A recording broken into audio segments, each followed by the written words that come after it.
I'm Emma Mitchell, 63. And I thought I knew my place in my family, the reliable middle child who kept everyone together.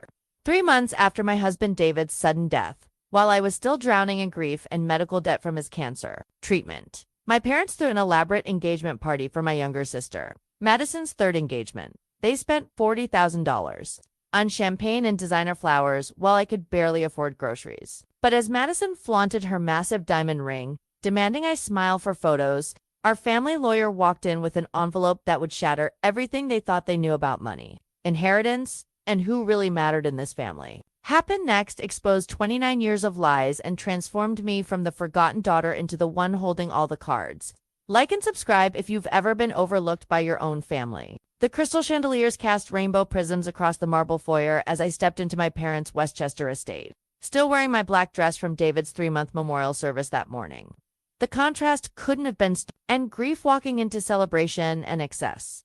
Madison's engagement party was in full swing, and nothing had been spared. White roses imported from Ecuador filled every corner, their sickeningly sweet fragrance making my stomach turn. A string quartet played in the corner while servers in crisp white uniforms carried champagne that cost more per bottle than I'd spent on groceries in the past month. Emma. My mother's voice carried that forced brightness she used when she was performing for guests. There you are, darling. Come meet the Hendersons. They're Madison's future in-laws.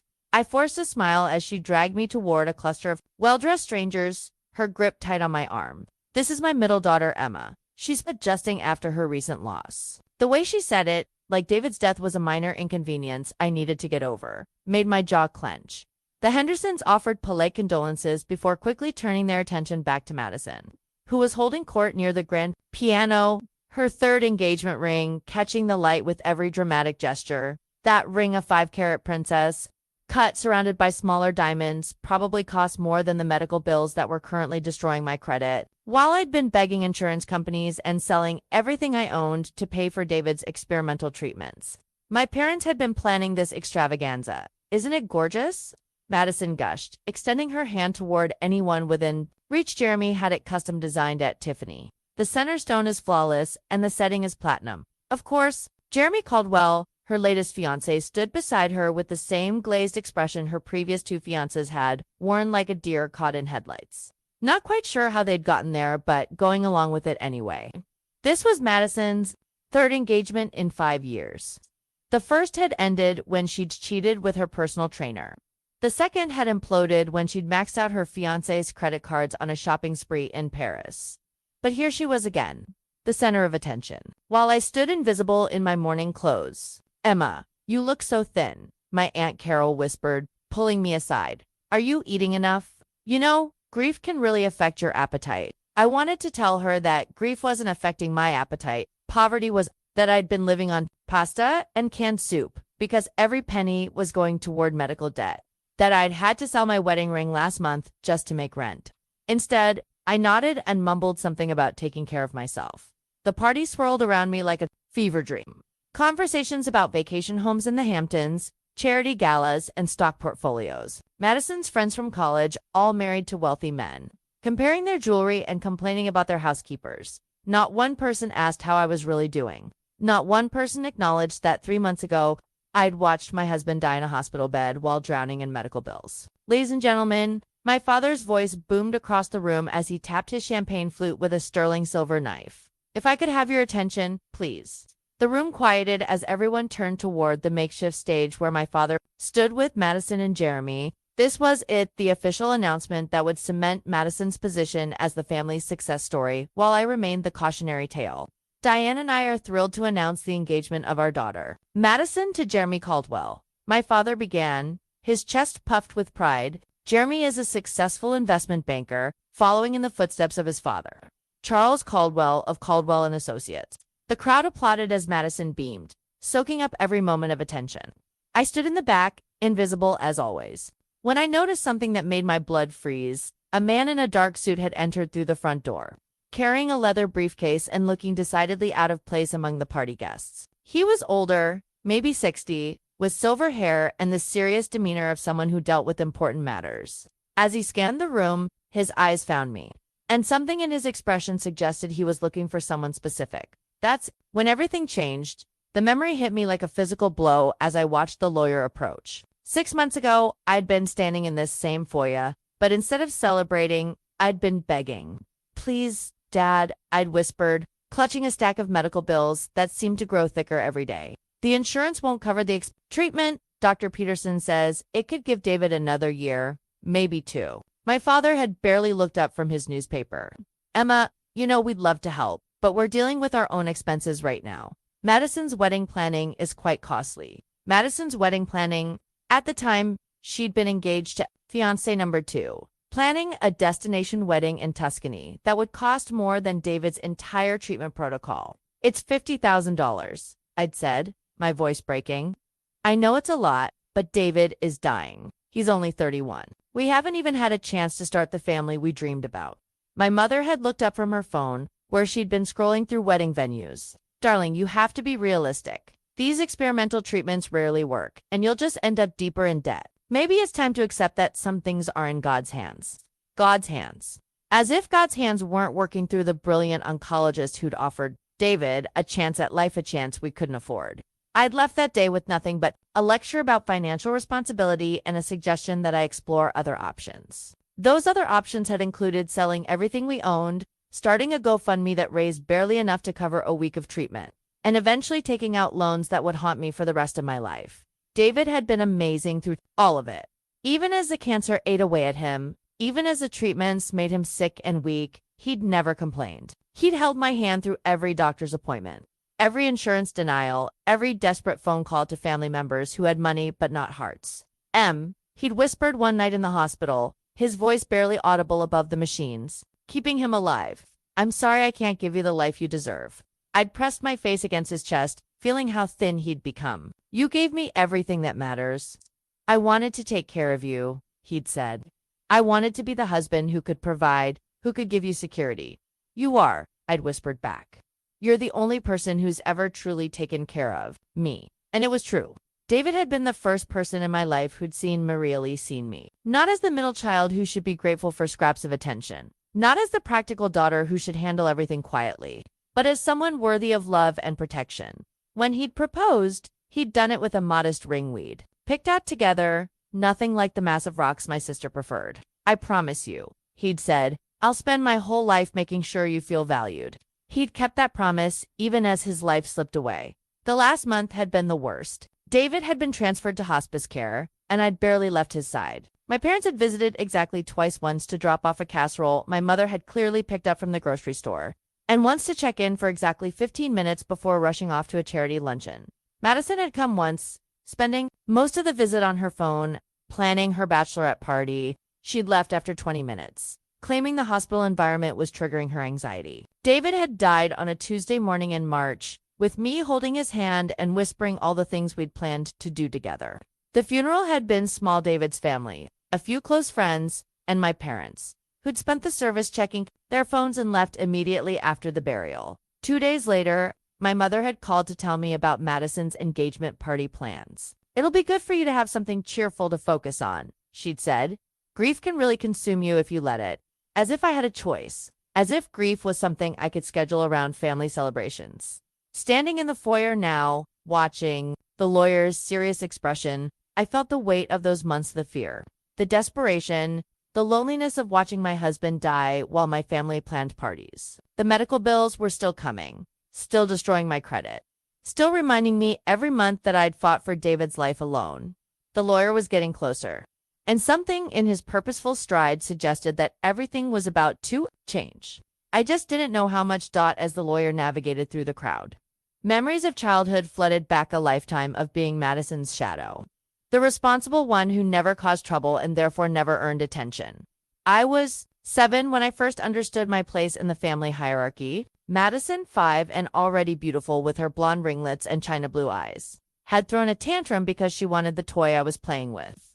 Instead of telling her to wait her turn, my mother had simply taken it from me and handed it to her. Emma, sweetie, you're the big sister. You need to be understanding. Understanding.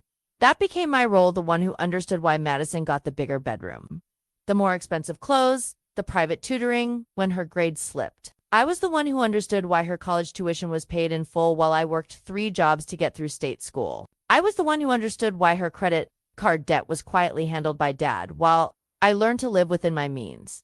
The photo albums in my parents' house told the story clearly, page after page of Madison's beauty pageants, dance recitals, and birthday parties that looked like magazine spreads. I appeared in maybe 1 out of every 10 photos, usually in the background or cropped to show just an arm or shoulder.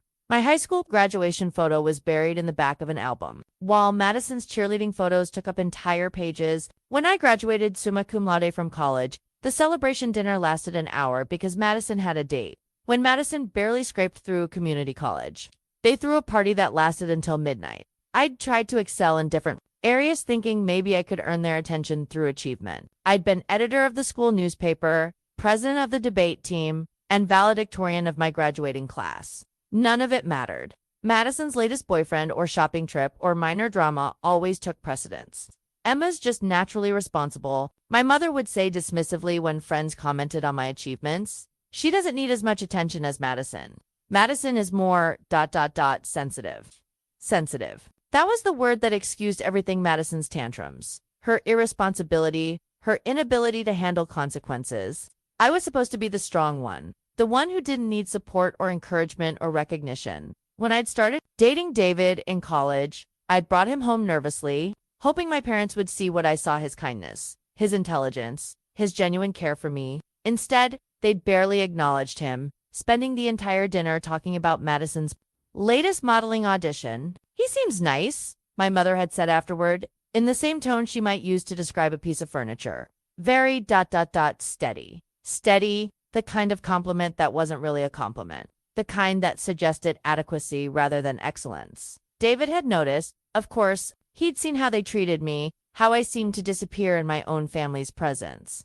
After that visit, he'd made a point of always telling me how proud he was of me, how much he valued everything I brought to his life. "You're not invisible to me," he'd said once, when I'd been particularly hurt by another family's slight.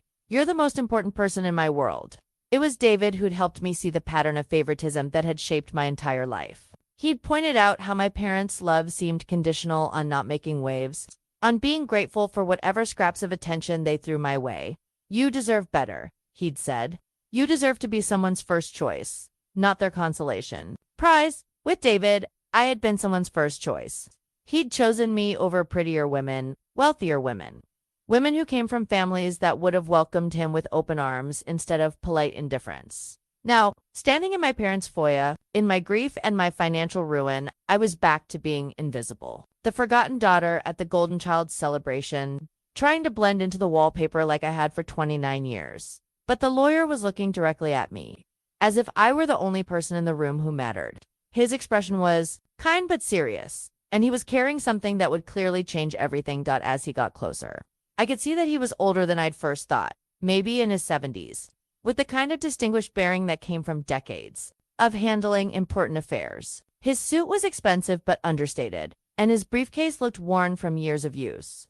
"Excuse me," he said, stopping directly in front of me. "Are you Emma Mitchell?" The way he said my name with certainty and respect made me stand straighter. "Yes, I am. My name is Charles Whitmore. I'm an attorney. I need to speak with you about your Grettit and Rose's estate." Grettit and Rose.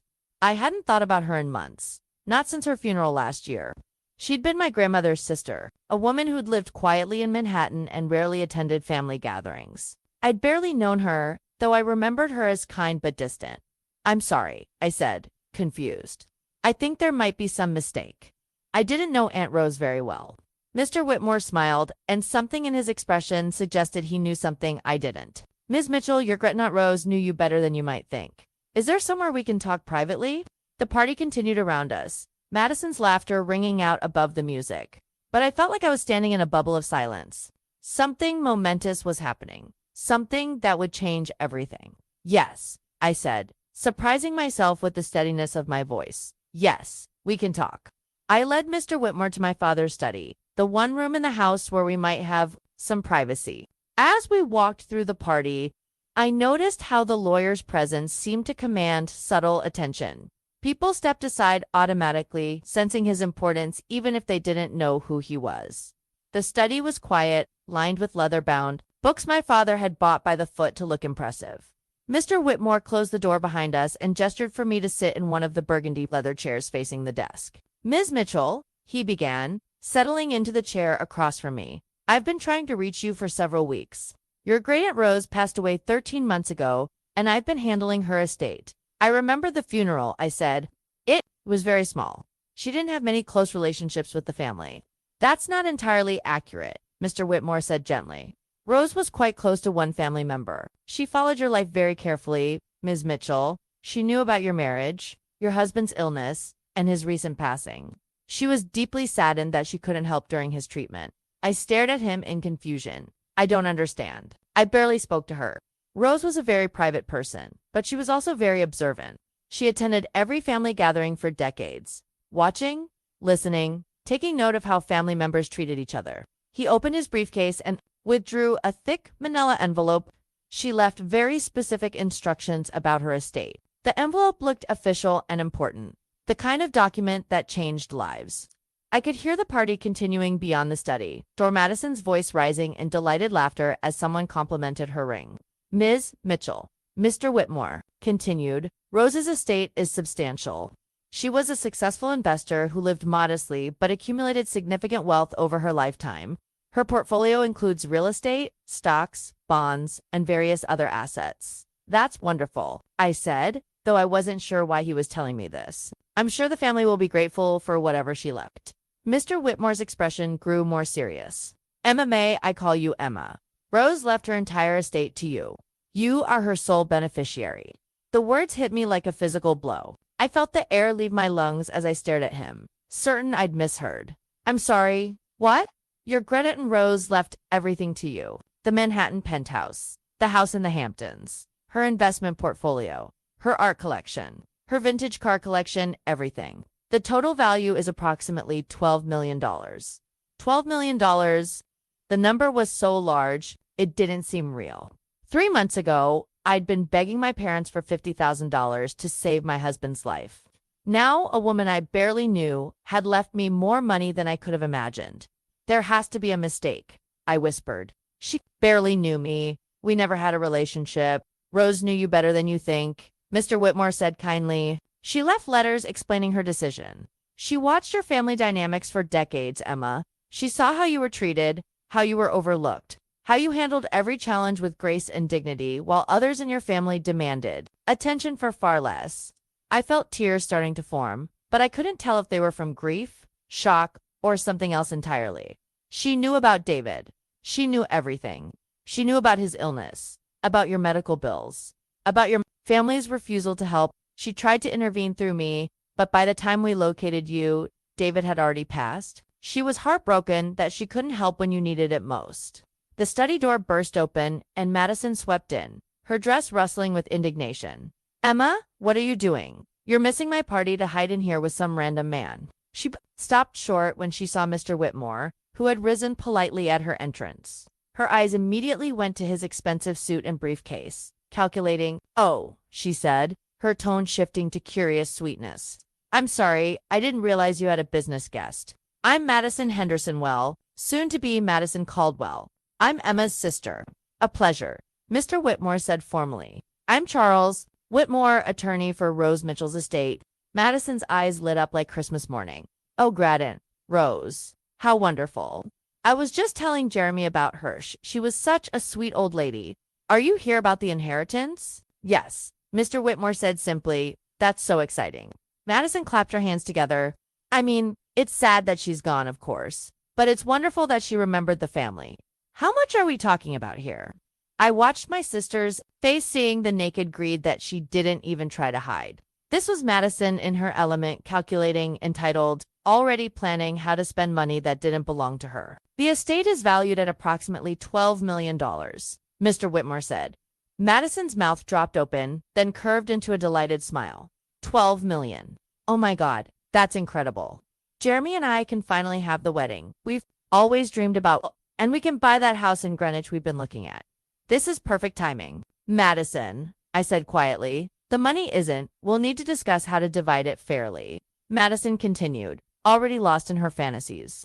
I mean, there are 4 of us kids if you count Robert's children. but obviously the immediate family. It should get the largest shares. Emma, you'll finally be able to pay off those medical bills. Isn't this wonderful? Mr. Whitmore looked at me with raised eyebrows, clearly asking if I wanted to deliver the news myself. I took a deep breath, thinking about all the times Madison had dismissed me, ignored me, treated me like I was invisible. Madison, I said, my voice steady. Rose left everything to me. I'm the sole beneficiary. The silence that followed was deafening.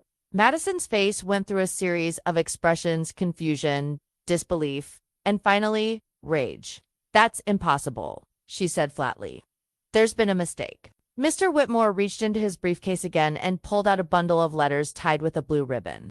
Your great-aunt Rose was a very deliberate person, Madison. There was no mistake. She left these letters for Emma, explaining her decision. Madison's face had gone pale, then flushed red with anger. This is ridiculous. Emma barely knew her. I was the one who always talked to her at family gatherings. I was the one who complimented her jewelry and asked about her travels. And Rose was very aware of why you showed interest in her, Mr. Whitmore said mildly, untying the ribbon around the letters. She was also aware of why Emma didn't. He handed me the top letter, written in Rose's careful handwriting on cream-colored stationery. My hands trembled as I opened it. My dearest Emma, I read aloud, my voice barely above a whisper. If you're reading this, I'm gone. And Charles is finally able to give you what you should have had all along: unconditional support from your family. Madison made a sound of protest, but Mr. Whitmore held up a hand for silence. I continued reading. I know you might be confused about why I've chosen you, since we never had the chance to build a close relationship. The truth is, I wanted to, but I knew that any obvious attention from me would only make your position in the family more difficult. I learned long ago that the squeaky wheel gets the grease in our family, while the steady, reliable ones are taken for granted. The words hit me like a revelation. Rose had been watching, understanding, seeing what I'd thought was invisible. I've been documenting your family's dynamics for 25 years. Emma, I've watched you excel in school while Madison's mediocre efforts were celebrated. I've watched you work multiple jobs to pay for college while Madison's failures were funded without question. I've watched you handle every challenge with dignity while others threw tantrums to get attention. Madison's face was growing redder with each word. This is insane. She was a crazy old woman who didn't understand family loyalty. Let her finish, Mr. Whitmore said firmly. I watched you choose David, a kind, hardworking man who loved you for exactly who you are. I watched your parents treat him like he wasn't good enough because he couldn't offer them social connections or financial advantage. I watched you build a marriage based on love and mutual respect while Madison collected fiancés like accessories. I looked up at Madison, who was pacing now, her engagement party dress swishing angrily. Through the study door, I could hear the party continuing. Guests laughing and chattering, completely unaware that everything was changing. When David got sick, I watched you fight for his life with everything you had. I tried to help through Charles, but by the time we found a way to reach out discreetly, it was too late. I will regret for the rest of my days that I couldn't save him for you. Tears were streaming down my face now. Rose had known she'd cared, she'd wanted to help. I watched your family refuse to help during the worst crisis of your life, claiming they couldn't afford it while planning lavish celebrations for Madison. I watched you handle David's death with grace while being expected to smile at parties and pretend your grief didn't matter. Madison stopped pacing. She was spying on us. This is completely inappropriate. Rose attended every family gathering for decades, Mr. Whitmore said. She wasn't spying, she was present. The difference is that she was paying attention to everyone, not just performing for attention herself. There was more to the letter. Rose wrote about watching me as a child, always trying to keep the peace, always being told to be understanding when Madison acted out. She wrote about my college graduation, where she'd been the only person who'd asked about my honors thesis. She wrote about my wedding, where she'd been one of the few guests who'd actually talked to David instead of just commenting on the flowers.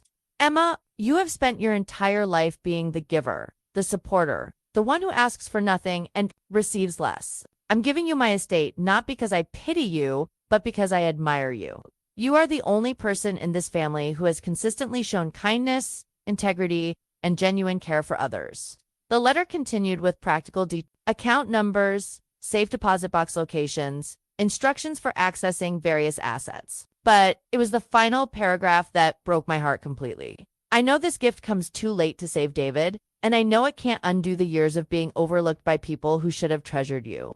but I hope it can give you the freedom to build the life you deserve, surrounded by people who value you as much as I do. You are not invisible, Emma. You never were. You were just surrounded by people who were too selfish to see you. The study was completely quiet except for the sound of Madison's angry breathing. I folded the letter carefully, my mind reeling from Rose's words.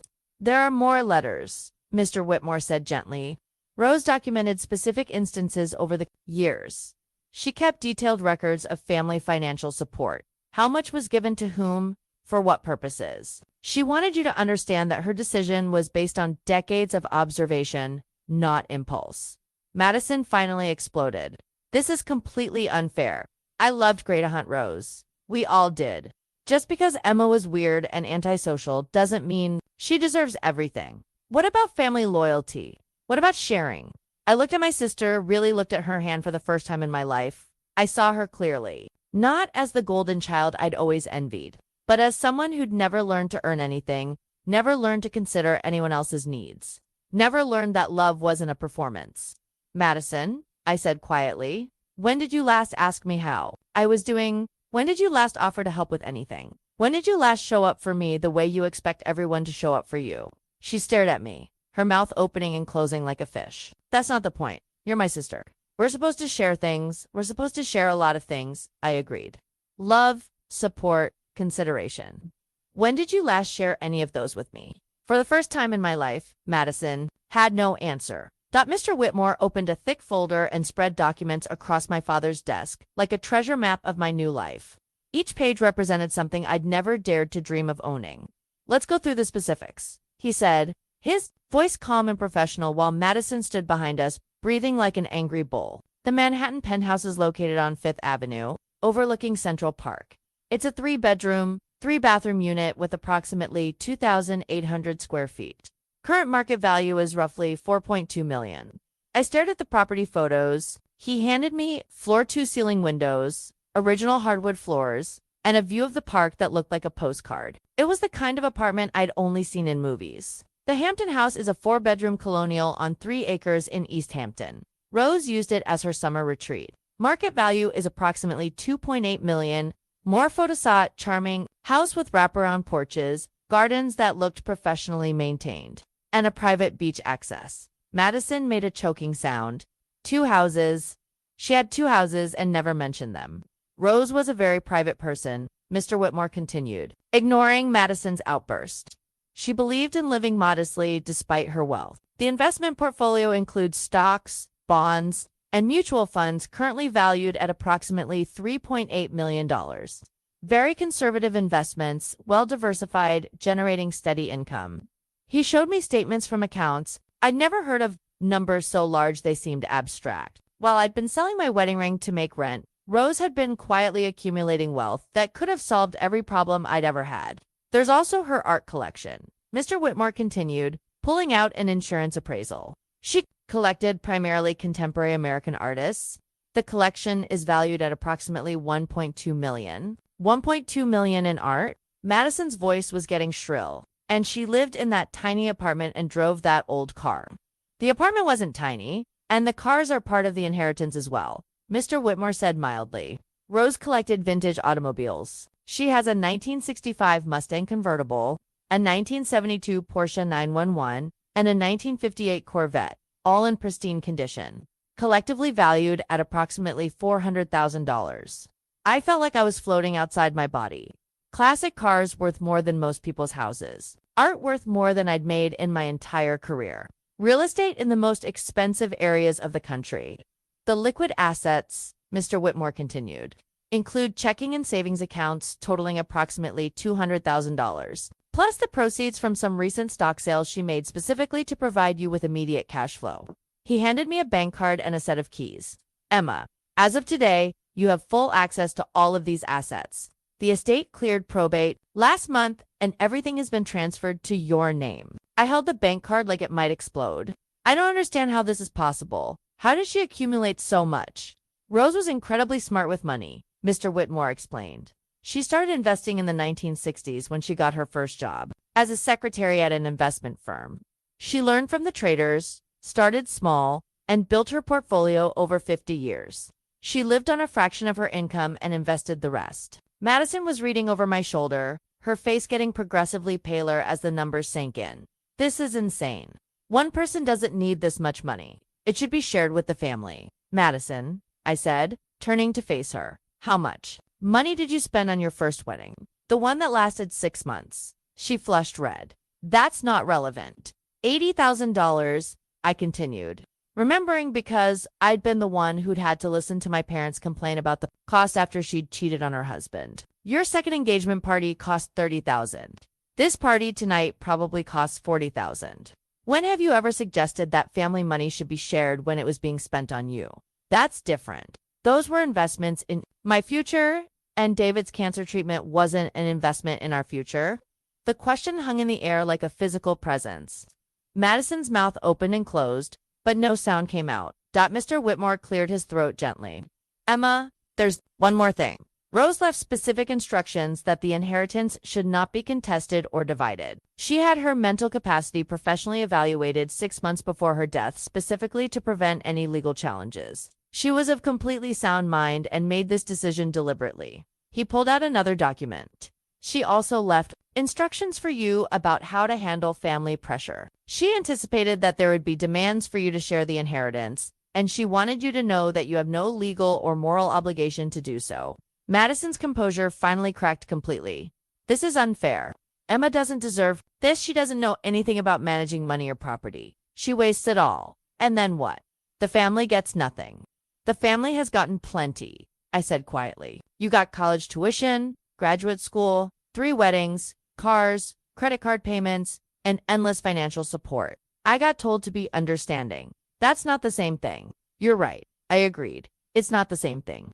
Because I earned it by being kind when kindness wasn't returned. I earned it by being responsible when responsibility wasn't rewarded. I earned it by loving David and taking care of him while everyone else was too busy with their own lives to care that he was dying. Mr. Whitmore was packing up his documents, but he paused to look at Madison with professional detachment. Miss Henderson? Rose left detailed financial records documenting exactly how much family support each member received over the years. Would you like me to share those numbers publicly? Madison went white. I suspected those numbers would be just the amounts, but the reasons. The credit card debts, the failed business ventures, the consequences of her impulsive decisions that the family had quietly cleaned up. I think we're done here, I said, standing up. Mr. Whitmore, what do I need to do next? I'll need you to come to my office next week to sign some final documents and collect additional materials. But essentially, Emma, you're now a very wealthy woman. Rose wanted you to have complete freedom to live your life, however you choose. As we prepared to leave the study, Madison grabbed my arm. Emma, you can't seriously be considering keeping all of this. Think about family loyalty. Think about what Mom and Dad will say. I looked down at her perfectly manicured hand on my black dress and gently removed it. Madison, for the first time in my life, I'm going to think about what I deserve instead of what everyone else wants. Word spread through the party like wildfire.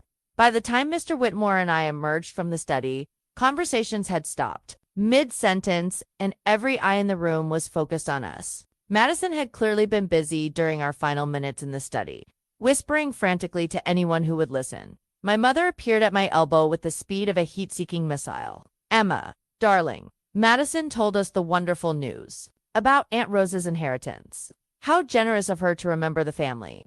The way she said the family made it clear she assumed the money would be distributed according to her preferences. She was already calculating, her eyes bright with the same greedy excitement I'd seen in Madison's face. It is generous, I agreed carefully. We'll need to sit down as a family and discuss the best way to handle this windfall, my father said, approaching with Uncle Robert close behind. This kind of money requires careful planning. We should probably set up a family trust. Make sure everyone benefits appropriately. Uncle Robert nodded sagely.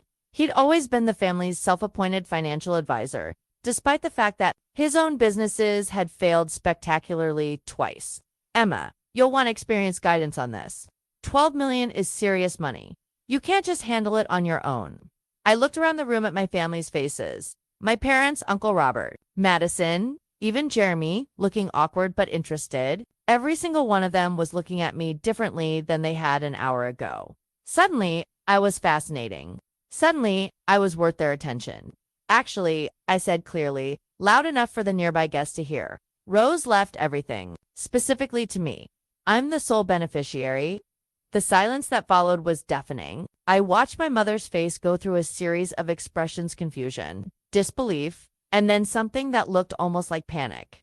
That can't be right, she said with a forced laugh. Rose wouldn't have excluded the rest of the family. There must be some misunderstanding.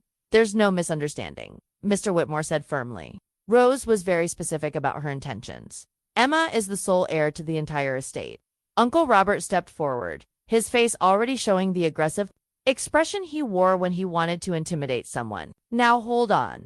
Rose was obviously not thinking clearly in her final years. This kind of unequal distribution suggests mental incompetence. We should challenge this in court. Rose had her mental competency professionally evaluated specifically. To prevent such challenges, Mr. Whitmore replied coolly, she was of completely sound mind and made this decision after decades of careful observation. Decades of observation. My mother's voice was getting higher. What does that mean? I could see the party guests edging closer, drawn by the drama unfolding in front of them. Madison's future in-laws were watching with barely concealed fascination. As my family imploded over money they'd never known existed, it means, I said quietly, that Rose was paying attention. She saw how this family worked, who got support and who didn't, who was celebrated and who was ignored. Emma, you're being dramatic, my father said dismissively, using the same tone he'd used my entire life when I'd tried to express hurt or frustration. Family dynamics are complicated. Everyone knows you were always the responsible one. That doesn't mean you deserve a $12 million reward for it. You're right, I agreed. I don't deserve a reward for being responsible. But I also didn't deserve to be ignored while David was dying. The party guests were openly staring now. Madison's carefully planned celebration had turned into a family intervention about money and favoritism. That's completely different. My mother protested. We've explained about the timing. You explained that Madison's engagement party was more important than my husband's life, I said, my voice steady despite the trembling in my hands. Rose understood the difference. Madison pushed through the crowd, her face red with anger and tears. This is so unfair. I'm the one who always made an effort with family. I'm the one who stayed close to home. I'm the one who, you're the one who got everything. I interrupted: college tuition, graduate school, 3 weddings, cars, credit card debt, forgiveness, and constant financial support.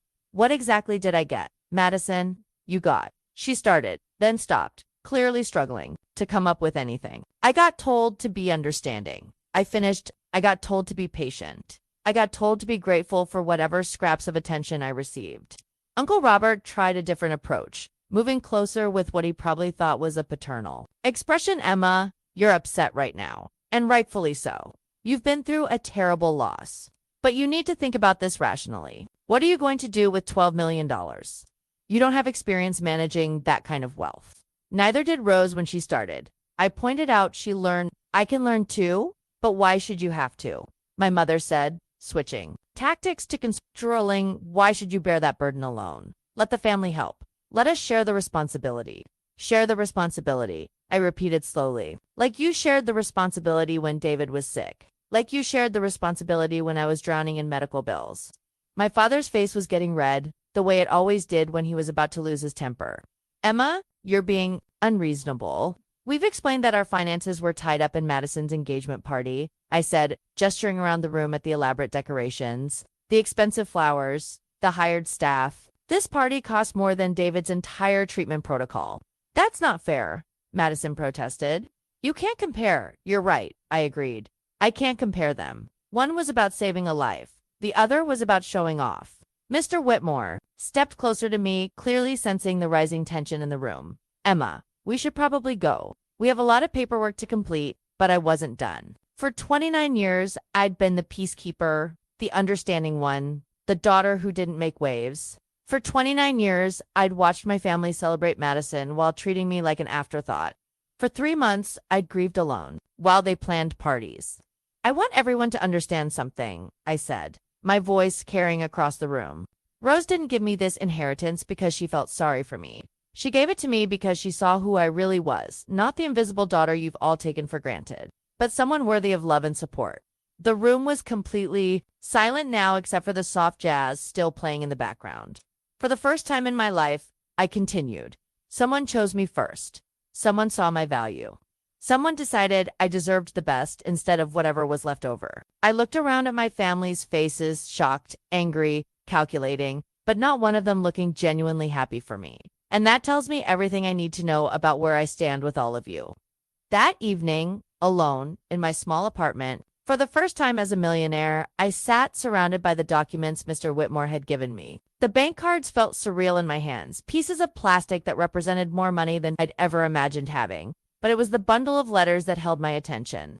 Rose had written dozens of them over the years, apparently documenting family events and her observations about each of us. I'd only read one at the party, but there were many more, each marked with dates going back 25 years. I opened one from my college graduation. Emma graduated summa cum laude today, but the celebration lasted exactly 47 minutes. Because Madison had a date, Emma didn't complain. Of course, she never complains. But I saw the hurt in her eyes when they rushed through dinner to get Madison ready for her evening. Emma deserved better. Another from my wedding, Emma's wedding, was beautiful, simple, and full of love. David looked at her like she was the only person in the world. But I noticed her parents spent most of the reception talking about Madison's upcoming law school applications instead of celebrating Emma's happiness. Emma deserves to be someone's first priority, and I'm glad she found that in David. Each letter was like a validation of feelings I'd thought I was imagining. Rose had seen everything, every slight, every disappointment. Every moment when I'd been made to feel invisible. At the bottom of the bundle was a different envelope, marked for Emma, watch alone. Inside was a USB drive and a note. My final thoughts for you, my dear Charles, has the password. I called Mr. Whitmore, who gave me the password with gentle warmth in his voice. She spent weeks working on this, Emma. She wanted to make sure you understood not just what she was giving you, but why. I plugged the drive into my laptop, and Rose's face appeared on the screen. She was sitting in what I now knew was my penthouse, looking directly into the camera with the kind but serious expression I remembered from family gatherings. "Hello, Emma," her recorded voice said. "If you're watching this, Charles has finally been able to complete his mission, and you know about your inheritance. I imagine you're confused, possibly overwhelmed, and probably dealing with some unpleasant family reactions. Even in death, Rose understood everything perfectly. I want you to know that I've been planning this for 15 years. Ever since your college graduation, when I watched your own parents treat your incredible achievement like an inconvenience. That's when I knew that someone in this family needed to truly see you and value you the way you deserve." Rose shifted in her chair, and I could see the Manhattan skyline behind her, my skyline now. "I know we never had a close relationship, and that's my fault. I was afraid that showing you too much attention would make your position in the family even more difficult. Your parents have always been jealous of relationships they can't control, and I didn't want to give them another reason to dismiss you." She was right. Any obvious favoritism from Rose would have been used against me somehow. But I've been watching Emma, I've been documenting. I've seen how you handle every challenge with grace. How you love deeply and without expectation of return. How you work hard and never complain when others are rewarded for less effort. The camera was so close I could see the kindness in her eyes, the same kindness I'd noticed during our brief interactions over the years. "I watched you choose David, and I knew immediately that you'd found something special. He was the first person in your life who put you first, who saw your value, who loved you for exactly who you are. I was so happy for you, Emma." Tears were streaming down my face now. David would have loved knowing that someone had been rooting for us. When he got sick, I tried to help. Charles and I researched ways to contribute to his treatment without making it obvious it was coming from me. But by the time we found a path that wouldn't create family drama, it was too late. I will regret that failure for the rest of my life. Rose's voice grew stronger, more determined. "Your family's response to David's illness told me everything. I needed to know about their priorities. While you were fighting for his life, they were planning parties. While you were drowning in medical bills, they were worried about flower arrangements. While you were grieving, they expected you to smile and celebrate." She leaned forward, looking directly into the camera. "Emma, you have spent 29 years being the giver in relationships with takers. You've been the supporter in relationships with people who only need support. You've been the understanding one in relationships with people who've never tried to understand you." Her words hit me like physical blows, each one true and painful and liberating. "This inheritance isn't charity, Emma. It's recognition. It's payment for 29 years of being the family member who held everyone else together while your own needs were ignored. It's an investment in the incredible person you are and the life you deserve to live. Rose smiled then, and for the first time, I saw a family resemblance, something in her eyes that reminded me of my grandmother. I'm giving you the freedom to choose, Emma. You can choose to stay connected to people who only value you when you're useful to them. Or you can choose to build relationships with people who value you for who you are. You can choose to keep giving to people who only take, or you can choose to invest in people who give back. She paused, and I could see her choosing her words carefully. Your family will pressure you to share this inheritance. They'll use guilt, obligation, and family loyalty as weapons against you. They'll tell you that I was crazy, that my decision was unfair, that you don't deserve what I've given you. Rose's expression grew fierce, protective. Don't listen to them. Emma, you deserve every penny of this inheritance and more. You deserve to be someone's first choice, someone's priority, someone's treasure. You deserve to have your needs considered and your feelings valued. You deserve to be loved without having to earn it through service. The video continued with practical advice about managing the inheritance, recommendations for financial advisors, and suggestions for security measures. But it was her final words that broke my heart completely. Emma, I wish I could have been the family member you deserved while I was alive. I wish I could have protected you from their neglect and celebrated your achievements the way they should have been celebrated. Since I can't undo the past, I'm trying to secure your future. Rose looked directly into the camera one last time. Live the life you've always deserved, my dear. Be happy, be free, be loved. And remember that you were never invisible to me. The video ended, leaving me alone in my small apartment with the weight of Rose's love and the magnitude of the gift she'd given me. For the first time since David died, I felt like someone truly saw me and valued me exactly as I was. Rose hadn't just given me money, she'd given me permission to put myself first. The next morning, I woke up in my tiny apartment and for a moment, forgot that everything had changed. Then I saw the bank cards on my nightstand and Rose's letters scattered across my coffee table, and reality crashed over me like a wave. I was rich. Richer than I'd ever dreamed of being. And David wasn't here to share it with me. The guilt hit me so hard I had to sit down on my kitchen floor, right there among the boxes of his belongings I still hadn't been able to sort through. How was it fair that this incredible gift had come 3 months too late to save the person I loved most?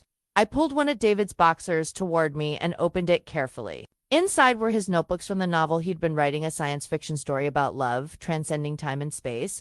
He'd worked on it during his treatment, scribbling pages between chemotherapy sessions, creating worlds where impossible. Things became possible if I don't make it, he'd said once, his voice weak from treatment. Promise me you'll try to get it published.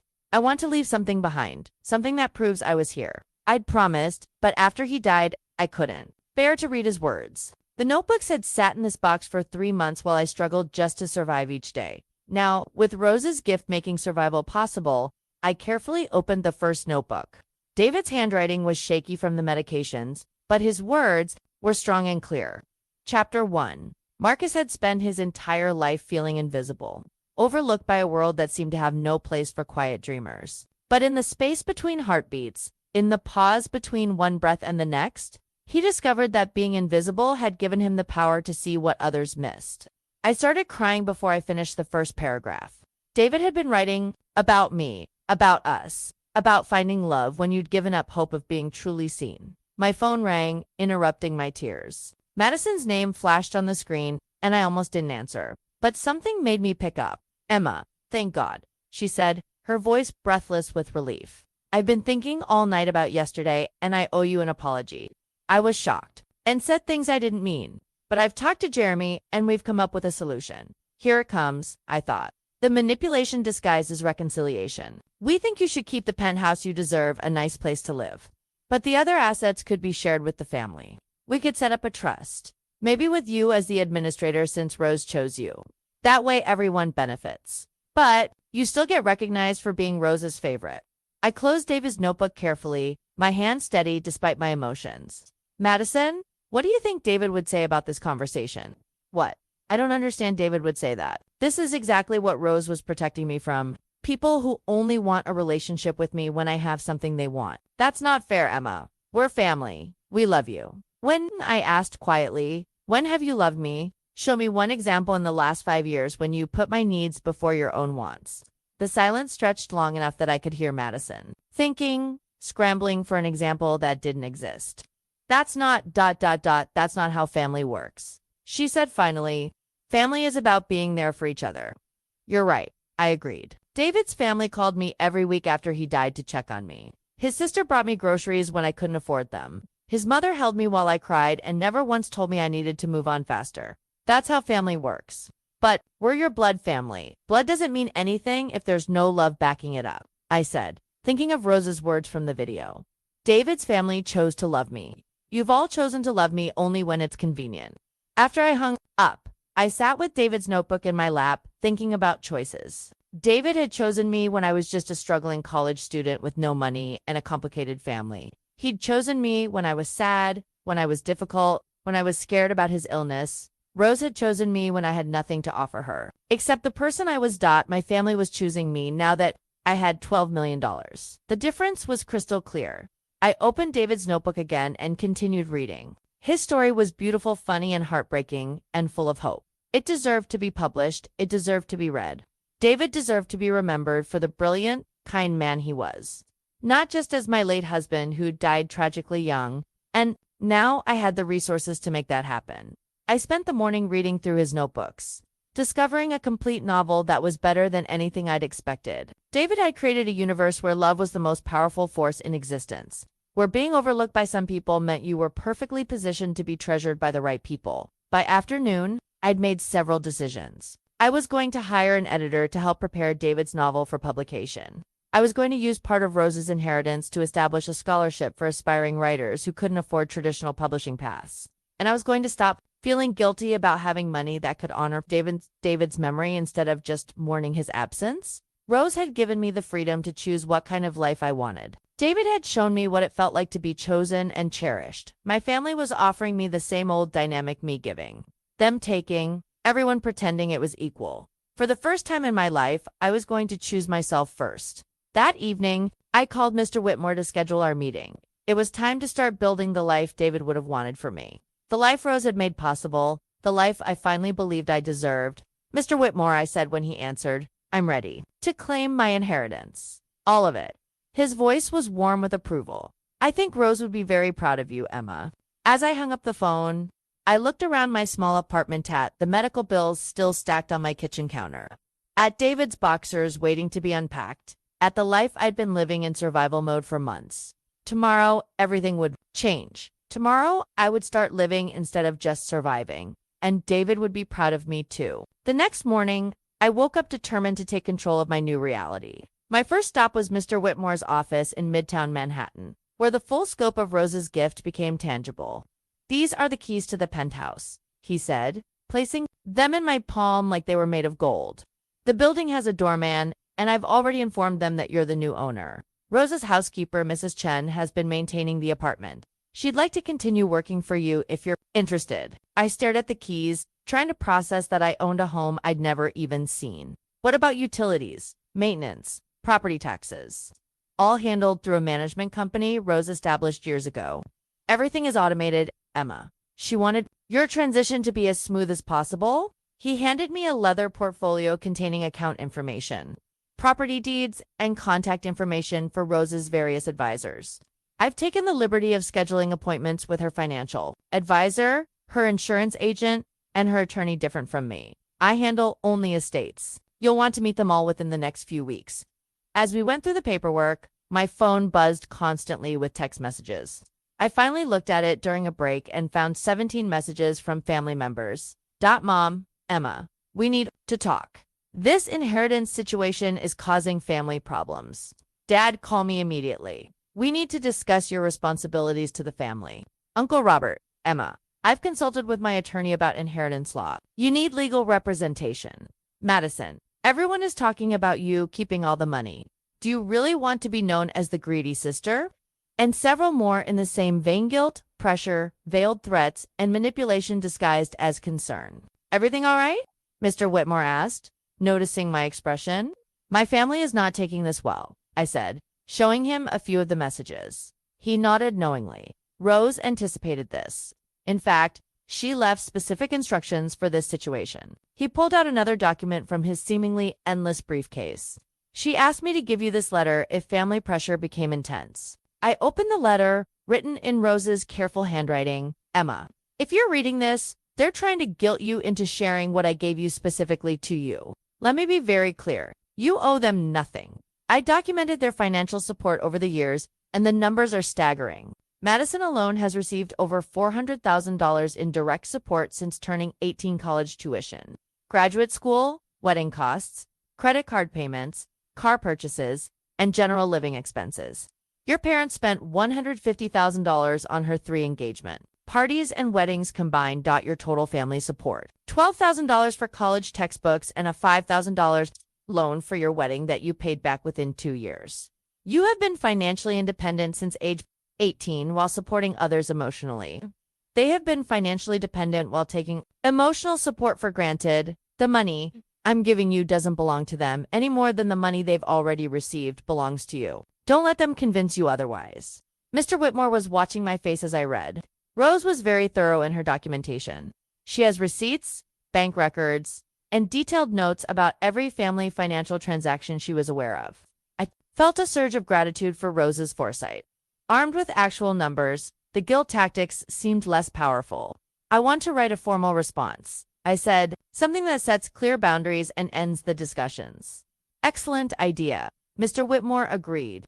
I can help you craft something legally sound.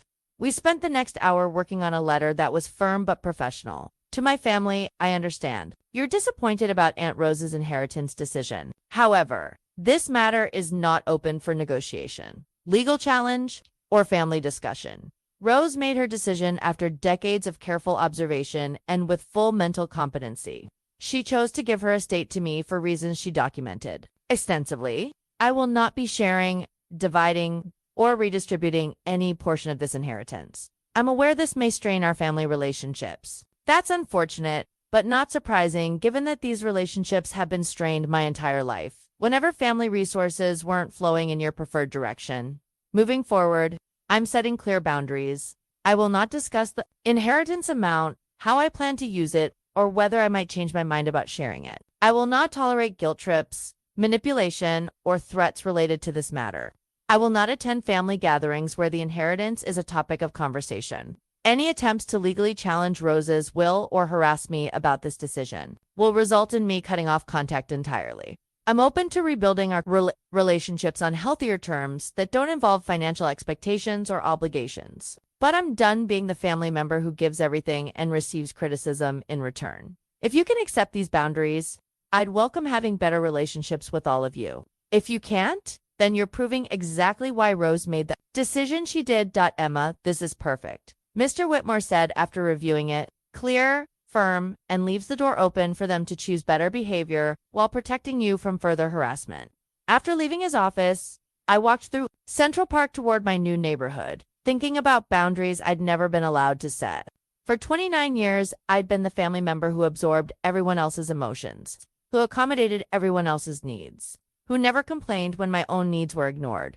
David had tried to help me see that this dynamic was unhealthy. Emma, you can't love people into treating you better, he'd said once after a particularly painful family dinner. At some point, you have to require them to earn your time and energy. Now I finally had the resources to require better treatment. I didn't need their financial support, their approval, or their inclusion in family events, where I was treated as an afterthought. My phone rang as I reached Fifth Avenue. Madison's name appeared on the screen, and for the first time, I felt strong enough to answer. Emma, thank God, she said, her voice high with stress. Mom is having a complete breakdown. She's convinced the family is falling apart. You have to do something. I am doing something, I said calmly. I'm setting boundaries. But Mom is crying constantly. Dad is furious. Uncle Robert is talking about hiring lawyers. This is tearing the family apart. I stopped walking and looked up at the building directory in front of me. There it was, my address, my home, my sanctuary that no one could take away or make conditional on their approval. Madison, I said, the family has been torn apart for years. You just never noticed. Because you weren't the one being torn. That's not true. When was the last time you called to check on me without wanting something? I asked. When was the last time you remembered David's birthday, or the anniversary of his death, or asked how I was handling my grief? Silence. The family isn't falling apart because of my inheritance, I continued. It's revealing what was already broken. And for the first time in my life, I'm not going to be the one who fixes it by giving up what I deserve. I hung up and walked into my new building, where the doorman greeted me by name and handed me my mail like I belonged there. Because I did. Finally, I belonged somewhere that was mine. The penthouse was everything the photos had promised and more. Floor-to-ceiling windows overlooked Central Park, filling the space with golden afternoon light. Rose's furniture was elegant, but comfortable pieces chosen for beauty and function rather than show. It felt like a home where someone had actually lived and been happy. Mrs. Chen, the housekeeper, had left fresh flowers on the dining table and a note welcoming me to Miss Rose's beloved home. Walking through the rooms, I could feel Rose's presence in every carefully chosen detail books, organized by subject rather than color. Art hung at heights meant for actual viewing, a kitchen stocked with quality ingredients rather than expensive. Gadgets never used. I was standing in the master bedroom, looking out at a view I now owned, when my phone started buzzing with a call from an unknown number. Something made me answer. Emma Mitchell. The voice was male, professional, slightly irritated. Yes, this is Jeremy Caldwell, Madison's fiancé. I think we need to talk. Madison's latest acquisition was calling me directly. This was new. About what, Jeremy? About this inheritance situation. Madison is ... She's not handling this well. She's been crying for 2 days straight. She's not eating. And frankly, she's becoming impossible to live with. I almost laughed. Madison was having a breakdown because she wasn't getting money that was never hers to begin with, and her fiancé expected me to fix it. I'm sorry she's upset, I said carefully. But I don't see how that's my responsibility. Look, Emma, I don't know you well, but I know Madison. She's high maintenance on a good day. This inheritance thing has pushed her over the edge. She's talking about hiring lawyers, contesting the will, even though my father says that's impossible. So, Jeremy's father had already researched the legal options. Interesting. Jeremy, Madison is an adult. If she's having trouble coping with disappointment, that's something she needs to work through, possibly with professional help. She keeps saying this is going to ruin our relationship, he continued, as if I hadn't spoken. She's convinced that starting our marriage without this family money will doom us to failure. She's obsessing over the wedding costs, saying we can't afford the kind of celebration she's planned. This was fascinating.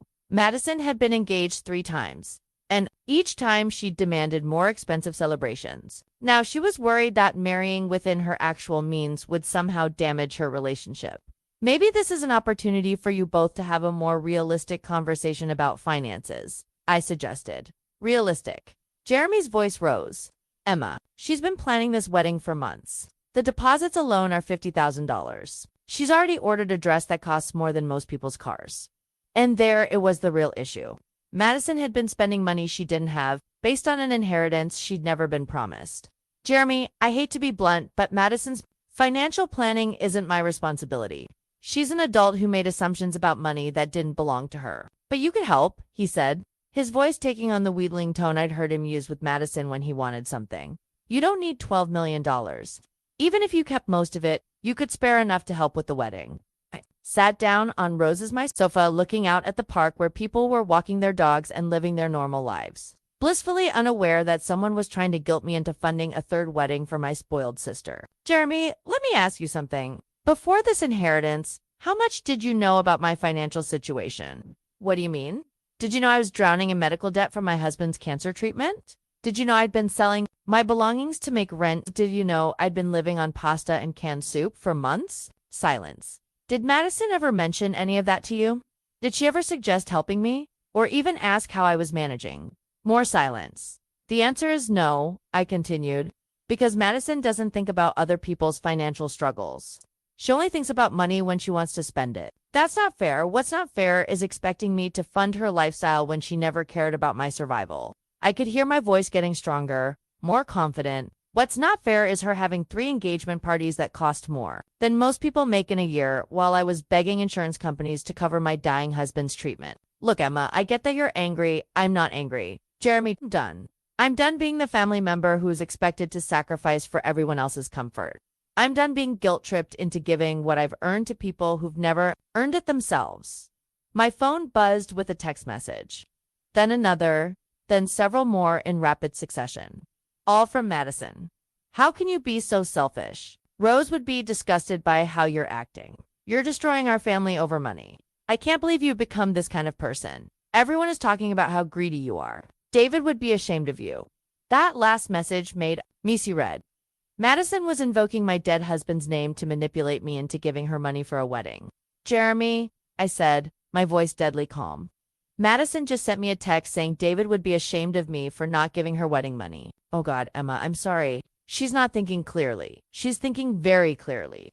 She's thinking that she can emotionally abuse me into giving her what she wants, the same way she's done her entire life. I took a screenshot of the messages as they continued to pour in, and you're helping her by calling to pressure me. That wasn't my intention, but it was your action. You called me to tell me that Madison is upset and implied that I should fix it by giving her money. That's manipulation.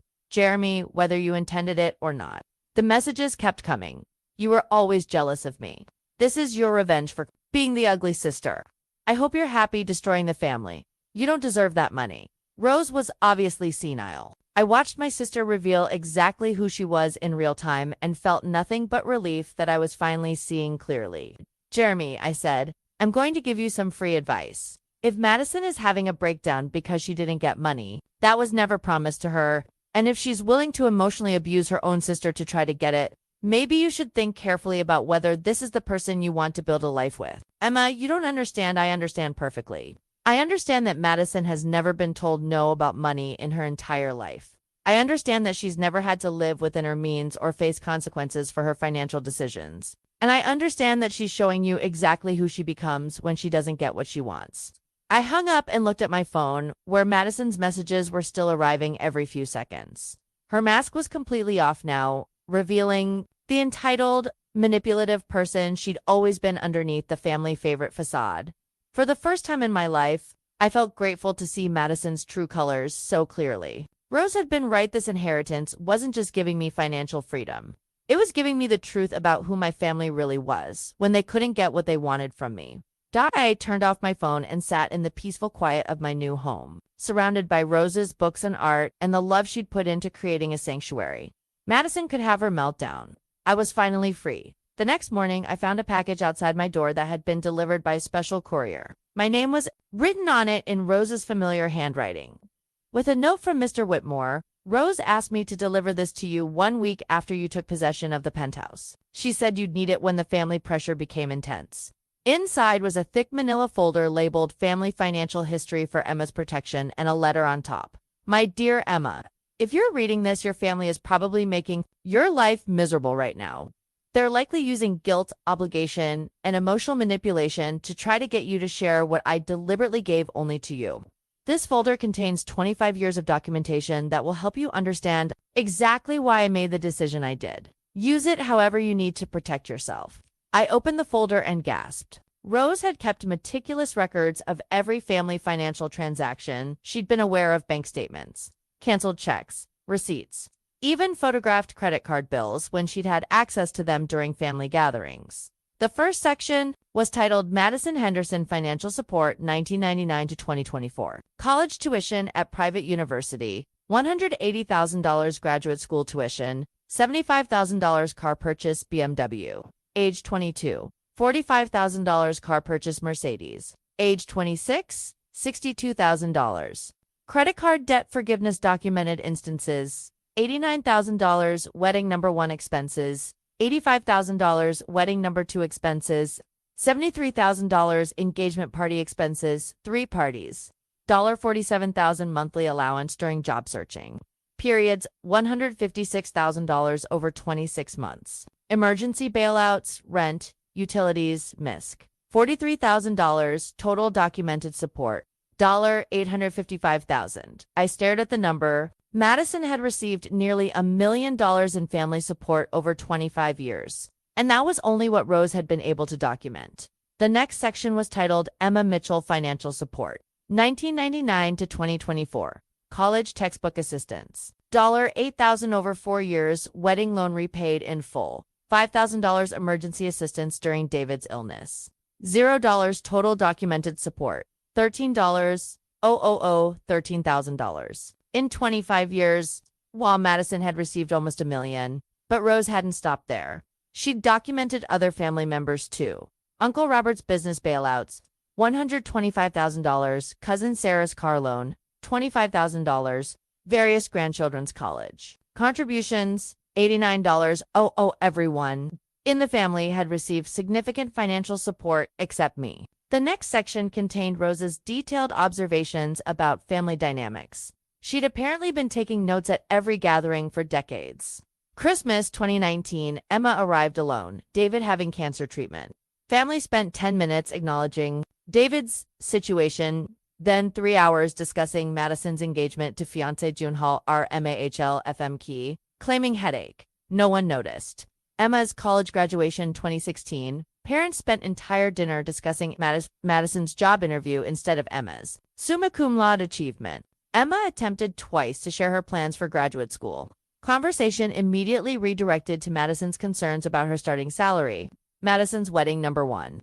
2020, Emma served as unpaid wedding coordinator, managing vendors and logistics. Madison demanded Emma wear beige so as not to upstage the bride. Emma's own wedding photos from 2018 show Madison wearing white as a guest. Page after page of documented favoritism, neglect, and outright cruelty disguised as family dynamics. Rose had seen everything and written it all down. But the most devastating section was labeled, David's illness, family response documentation. Rose had somehow obtained copies of email exchanges between my parents about David's medical situation. Mom to Dad, Emma called again about David's treatment costs. I think we need to be firm about not getting involved. If we help her, Madison will expect us to pay for her wedding too. Dad to Mom, agreed. Emma chose to marry someone without family money. She needs to handle the consequences herself. Uncle Robert to Dad, Emma's medical fund request is unrealistic. $50,000 for experimental treatment. That money could help all the grandchildren's college funds instead. I read the emails 3 times, each reading making me angrier and more heartbroken. They hadn't refused to help because they couldn't afford it. They'd refused because they'd chosen not to prioritize David's life over Madison's wedding plans. Rose had also documented their actual spending during David's illness. Madison's engagement party number 3, $40,000. Same month, David started experimental treatment. Parents' cruise vacation, $15,000 during David's final month in hospice. Uncle Robert's new boat, $75,000 week after David's funeral. They'd had money. They'd just decided David's life wasn't worth spending it. The final section was titled, Emma's character documentation. This section was different, filled with Rose's observations about my actions over the years. Emma organized surprise birthday party for Madison, 2018, spent own savings to hire caterer Madison wanted. Madison complained party wasn't expensive enough. Emma said nothing. Emma babysat Uncle Robert's children every weekend for 6 months, 2019, refused payment. Even though she was working 2 jobs to save for house down payment. Emma drove 200 miles each way every weekend to help. Grandmother during final illness 2017, other family members visited twice total. Emma planned and executed family reunion 2021, handled all logistics, catering, booking, coordination, received criticism that decorations weren't elegant enough. Handled criticism with grace. Rose had been documenting not just how I was treated, but how I responded. Every act of kindness that went unnoticed, every effort that was criticized instead of appreciated. Every time I'd put family needs ahead of my own welfare. At the bottom of the folder was a handwritten note from Rose, Emma. I hope this documentation helps you understand that your family's current demands for fairness are completely hypocritical. They've been receiving unfair advantages their entire lives. You've been giving unfair amounts of your time, energy, and love without receiving proportional return. This inheritance isn't unfair, it's corrective justice. You're not being greedy, you're finally receiving what you should have been given all along. Don't let them gaslight you into believing otherwise. The numbers don't lie, even when people do. I sat in Rose's living room, my living room surrounded by evidence of 25 years of family dysfunction. Everything I'd felt, every moment I'd wondered if I was being too sensitive or asking for too much. Every time I doubted my own perceptions, it was all validated in black and white. Rose hadn't just given me financial freedom, she'd given me the truth. And the truth was liberating in a way I'd never expected. I wasn't crazy, I wasn't too sensitive, I wasn't asking for too much. I was just the only family member who'd been expected to give everything and ask for nothing in return. But not anymore. 3 weeks later, I was officially living in the penthouse. And my old life felt like a distant memory. Mrs. Chen had helped me move David's belongings and the few things I'd wanted to keep from my small apartment. Everything else, the furniture, bought secondhand. the dishes from discount stores, the constant reminders of financial struggle I donated to a women's shelter. Miss Emma, Mrs. Chen said as we arranged David's books on the built-in shelves. In what was now my office. Miss Rose would be so happy to see you here. She always said this place needed laughter again. I'd learned that Rose had lived alone for 40 years after her husband died young in a car accident. Like me, she'd been widowed far too early. Like me, she'd had to rebuild her life around loss. Unlike me, she'd had the resources to do it on her own terms from the beginning. The first thing I'd done was pay off every penny of David's medical debt. Calling those collection agencies and paying the balances in full had been one of the most satisfying experiences of my life. Months of anxiety and shame dissolved with each account paid in full. Confirmation. The second thing I'd done was hire a literary agent to represent David's novel. The agent, Maria Santos, had been immediately interested after reading the first 3 chapters. This is beautiful work. She'd told me over lunch at a restaurant I could finally afford. The prose is lyrical, but the story is gripping. I think we can find this book a home. She'd also connected me with an editor who specialized in posthumous publications, helping me understand which parts of David's notes were meant to be included and which were just his private thoughts while writing. Working on David's book had been healing in ways I hadn't expected. Instead of dwelling on what we'd lost, I was celebrating what he'd created. Instead of feeling guilty about the money coming too late to save him, I was using it to ensure his voice would be heard. The third thing I'd done was establish the David Mitchell Memorial Scholarship for Aspiring Writers. I'd endowed it with $500,000, enough to provide full scholarships for 20 writers over the next decade. The first recipient would be announced on David's birthday. My phone had finally stopped buzzing with family demands after I'd sent my boundary letter. The silence was telling when they realized they couldn't guilt or manipulate me into sharing. They simply stopped reaching out at all. It hurt, but it also confirmed everything Rose had documented. Their interest in me was entirely transactional. Was arranging flowers in Rose's crystal vase when the doorman called to announce a visitor. Mrs. Mitchell, there's a woman here to see you. Says she's your sister. My stomach dropped. Madison had found my address. Should I send her up? The doorman asked. I could have said no. For the first time in my life, I had the power to simply refuse to engage. But something made me curious about what she wanted now that it was clear I wouldn't be sharing the inheritance. Yes, please send her up. 5 minutes later, Madison knocked on my door. When I opened it, I was shocked by her appearance. She looked terrible, her hair unwashed, her clothes wrinkled, her usual perfect makeup absent. This wasn't the polished, golden child I'd known my entire life. Emma, she said, her voice smaller than I'd ever heard it. Can I come in? I stepped aside, and she walked into the penthouse with wide eyes, taking in the stunning space and expensive furnishings. My God, she whispered. This is incredible. Rose lived here. She did. I do now. Madison wandered around the living room, touching things like she was trying to calculate their value. Emma, I need to talk to you. About what? She sat down heavily on the sofa, looking more defeated than I'd ever seen her. Jeremy broke up with me. I felt a flash of sympathy, quickly followed by wariness. Madison had used her romantic crises to manipulate the family for years. I'm sorry to hear that, I said carefully. What happened? He said, ... double quotes. She paused, tears starting to form. He said he couldn't marry someone who had complete breakdowns every time she didn't get what she wanted. He said watching me react to your inheritance showed him a side of me he didn't like. I sat down across from her, studying her face. This seemed like genuine distress, not her usual performative emotion. He said I was spoiled and entitled. She continued. He said I'd never learned to handle disappointment because everyone had always fixed my problems for me. The accuracy of Jeremy's assessment was startling. How do you feel about what he said? I'm furious. Madison's old fire flared up briefly. How dare he judge me for being upset about family money? How dare he act like wanting financial security is some character flaw? There it was, the Madison I knew. Even in the midst of consequences, she couldn't see her own behavior clearly. Madison, you weren't upset about family money. You were upset that I got something you wanted, even though it was never yours to begin with. But it's not fair. The familiar whine crept into her voice. You don't need $12 million. I was planning a whole life around having family. Money to fall back on. You mean you were planning to use money that didn't belong to you? Family money belongs to the family. No, I said firmly. Rose's money belonged to Rose. She chose to give it to me. The fact that you assumed you'd get some of it doesn't create an obligation for me to fulfill your assumptions. Madison stared at me like I was speaking a foreign language. But we're sisters. Don't you love me? The question hit me like a physical blow. Did I love Madison? I'd spent 29 years thinking I did, but what I'd actually been doing was accepting scraps of attention and calling it love. Madison, do you love me? Of course I do, she said immediately. When's my birthday? She opened her mouth, then closed it. It's in October, November. When did David and I get married? Another pause. 2018? 2017. What was David's favorite book? Emma, this is ridiculous. You don't know anything about me, I said quietly. You don't know my favorite color, my career goals, my fears, my dreams.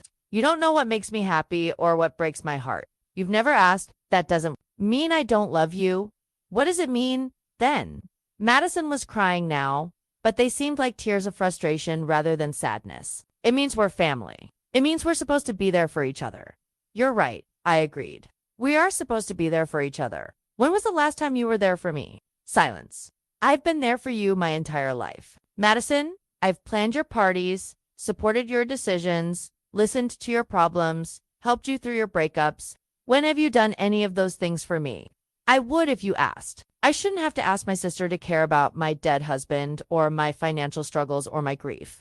You should have cared enough to notice.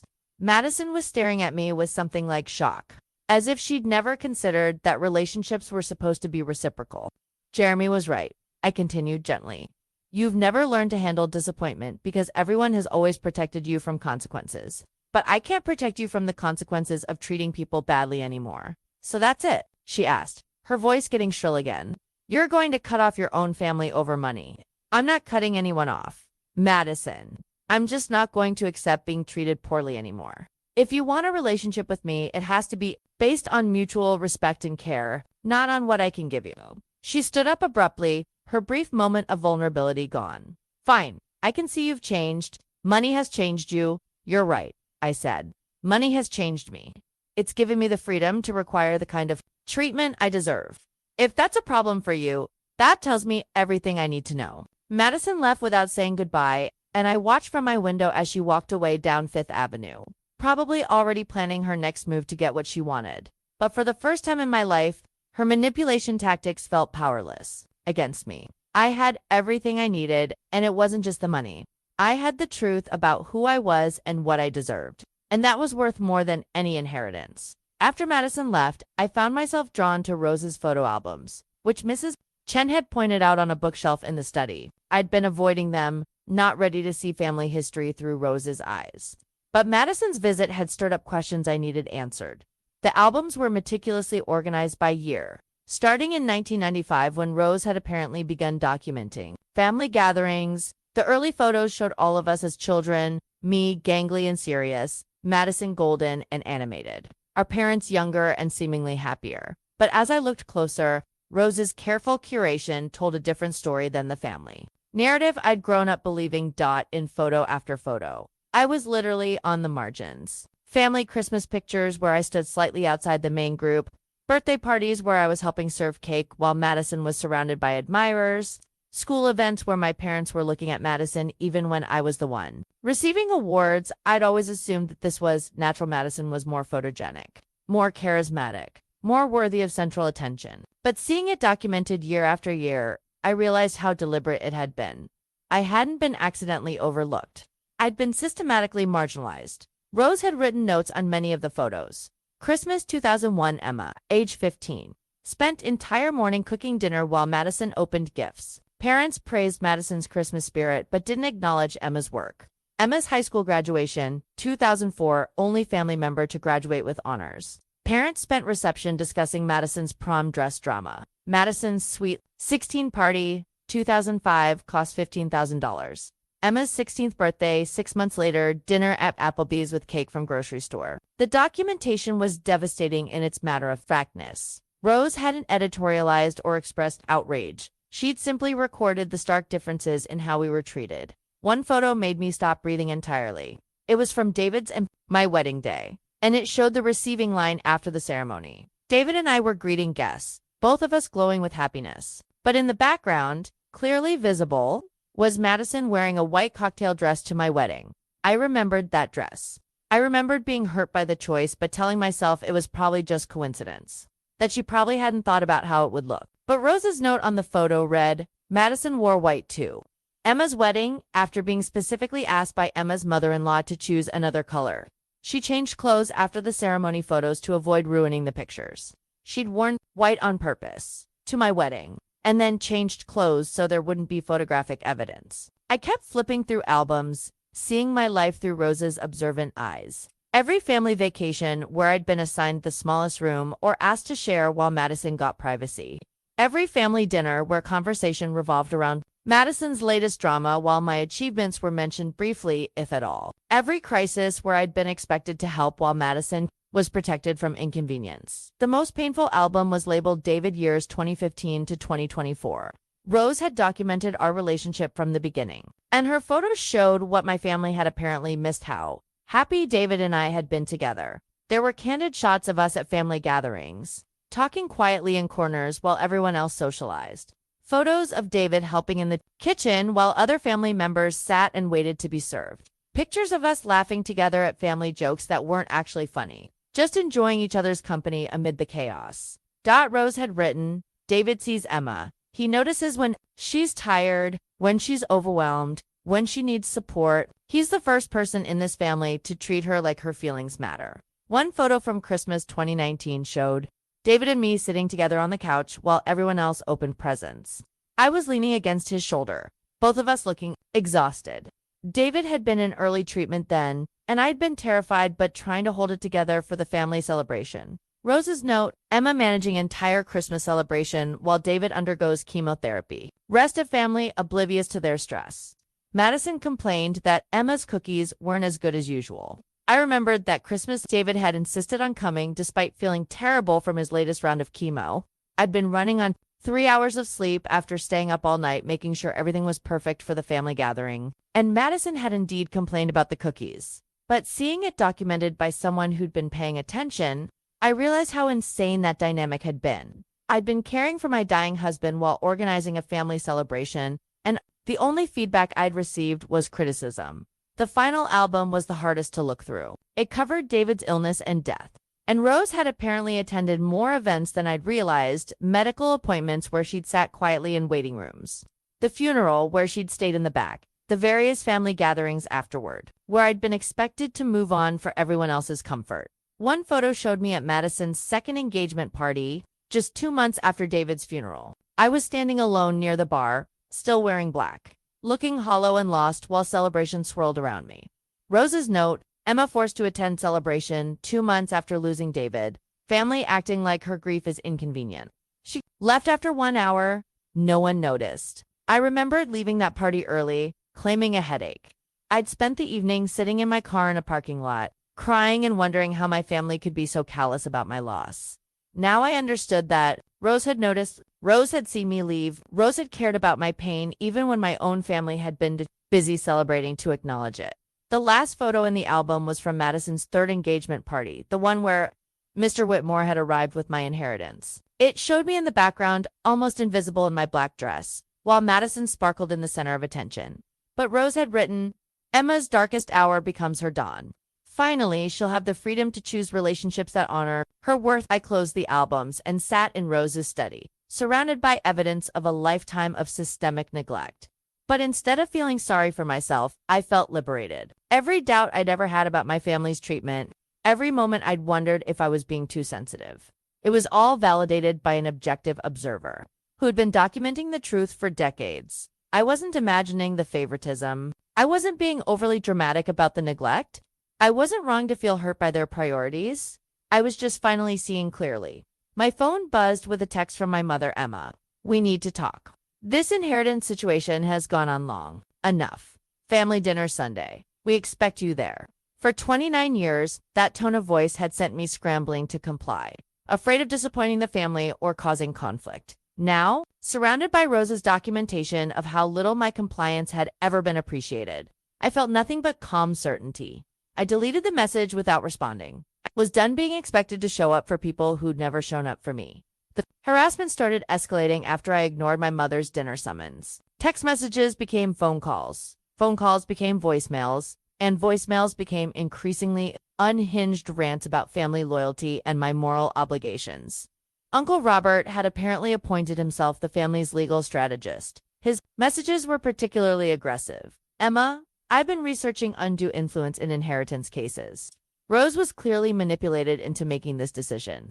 We have grounds for legal action. Your refusal to share this inheritance is elder abuse by proxy. Rose would never have wanted the family destroyed over money. If you think you can hide behind some fancy Manhattan address and ignore your family, you're wrong. We know where you live. That last message crossed a line that made me genuinely uncomfortable. I'd been prepared for guilt trips and emotional manipulation, but threatening language was different. I called Mr. Whitmore the next morning. Emma, I'm sorry to hear the pressure is escalating, he said after I'd read him the messages. Rose anticipated this possibility. She specifically instructed me to help you with legal protection if the family became threatening. What kind of protection? Several options. We can start with a formal cease and desist letter from my firm. That often stops harassment when people realize you have serious legal representation. If that doesn't work, we can pursue restraining orders against my own family. Emma, family relationships don't exempt people from harassment laws. If they're threatening you, following you, or attempting to interfere with your peace and security, that's legally actionable. Regardless of your relationship to them, I'd never thought of my family's behavior in legal terms before. I'd been conditioned to accept whatever treatment they gave me because family is family. But Mr. Whitmore was right. Being related to someone didn't give them the right to threaten or harass me. There's something else, he continued. Rose left a sealed letter to be opened only if your family attempted legal action against the estate. Would you like me to bring it by? An hour later, Mr. Whitmore arrived at my penthouse with another manila envelope bearing Rose's handwriting for Emma. If they try to sue, inside was a letter and a thick folder of documents I'd never seen before. My dearest Emma, the letter began. If you're reading this, your family has escalated from emotional manipulation to legal threats. I'm not surprised. When people feel entitled to money they've never earned, they often become desperate when their usual tactics fail. Rose had anticipated everything. The enclosed documents represent my insurance policy against exactly this scenario. I spent 2 years having private investigators document your family's behavior, financial irregularities, and various indiscretions that they wouldn't want made public. My hand shook as I opened the folder. Inside were photographs, financial records, and detailed reports about family members. I'd never imagined Rose was monitoring. Photos of Uncle Robert meeting with a known tax fraud attorney, bank records, showing Madison had been secretly withdrawing money from a joint account with her previous fiancé after their breakup. Evidence that my father had been inflating his business expense reports for years to avoid taxes. I don't believe in blackmail, Rose's letter continued, but I do believe in mutually assured destruction. If your family attempts to challenge my will or legally harass you, these documents can be released to appropriate authorities and made public. I trust you'll use this information wisely. Mr. Whitmore was reading over my shoulder, his eyebrows raised. Rose was quite thorough in protecting you. This feels wrong, I said, looking at evidence of my family's various illegal and unethical activities. I don't want to blackmail anyone. You wouldn't be blackmailing them, he clarified. You'd be defending yourself against their attempted legal action. Rose has given you the tools to make any lawsuit extremely costly for them, not just financially, but personally. My phone rang while we were talking. Unknown number, but I answered anyway. Emma Mitchell, the voice was female. Professional? Yes. This is Janet Morrison from Morrison & Associates Legal. I represent Robert Mitchell regarding the Rose Mitchell estate. We need to schedule a deposition. My family had actually hired lawyers, Ms. Morrison, I said, looking at Mr. Whitmore, who was nodding encouragingly. I'm represented by Charles Whitmore of Whitmore & Partners. All communication should go through his office. Ms. Mitchell, this is a simple family matter. There's no need to involve expensive attorneys.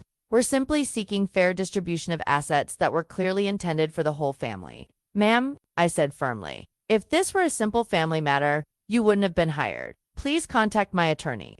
I hung up and immediately felt stronger. For the first time in my life, I had the resources to fight back when someone tried to push me around. Mr. Whitmore was already making notes. I'll contact Ms. Morrison this afternoon and make it clear that any further direct contact with you will be considered harassment.